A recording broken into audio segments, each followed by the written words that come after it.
మీరు మరి ఎందుకు వచ్చారు అంటే దర్శనానికేనండి, స్వామివారి మీద మాకు భక్తి ఉందంటే ఇదిగో సో ఫారం ఉంది, ఈ ఫారం మీద మీరు సంతకం పెట్టాలి, మీ డీటెయిల్స్ ఇవ్వాలని చెప్పి రాయించుకుని సంతకం పెట్టించి ఆ తర్వాత దర్శనానికి అనుమతిస్తారు.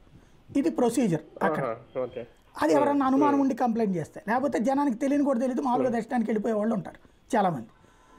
అదే సందర్భం అయితే అందులో ఏ ఉచిత దర్శనం దగ్గరనే ఇట్లాగా తెలుస్తుంది ఎవరికైనా, లేదా 300 టికెట్ ఇట్లాంటి చోట్ల, బ్రేక్ దర్శనాలు ఇట్లాంటి చోట్ల అయితే కనుక బయటపడిపోతారు ముందే. ఎందుకని అక్కడ ఇది ఇవ్వాలి కదా ఆధార్ కార్డు, దాంట్లో ఉన్నప్పుడు డిక్లరేషన్ లేకుండా దర్శనం కుదరదు అసలు. వీటిలోనేమో పబ్లిక్ ఎవరైనా కనిపెడితేనే బయటకు వస్తుంది కాబట్టి ఆ తేడా ఉంటుంది. ఇక పెద్దవాళ్ళకి సంబంధించిన దాంట్లో అయితే వాళ్ళు ఏమంతస్తులు అనేది తెలుసు కాబట్టి డిక్లరేషన్ ఇవ్వడం అనేటటువంటి జరుగుతుంది. కుటుంబ సమేతంగా ఒకప్పుడు రాజశేఖర రెడ్డి సంతకం పెట్టారు కాబట్టి అదే చెల్లుబాటు అవుతుందని వాదించిన వాళ్ళు ఉన్నారు, జగన్మోహన్ రెడ్డి సంతకం పెట్టాడు గతంలో అని చెప్పిన వాళ్ళు ఉన్నారు. ఈ రెండిట్లో ఏదైనా తిరుమల తిరుపతి దేవస్థానం స్పష్టత ఇవ్వాలి.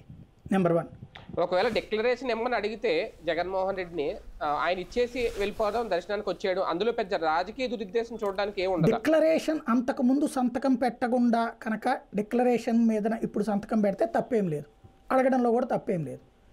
అయితే ఇన్నిసార్లు దర్శనం చేసుకున్నాక ఇప్పుడు డిక్లరేషన్ మీద సంతకం పెట్టాల్సిన పరిస్థితిని రాజకీయంగా వేరే కోణంలోకి వెళ్తుంది చర్చ సహజంగా.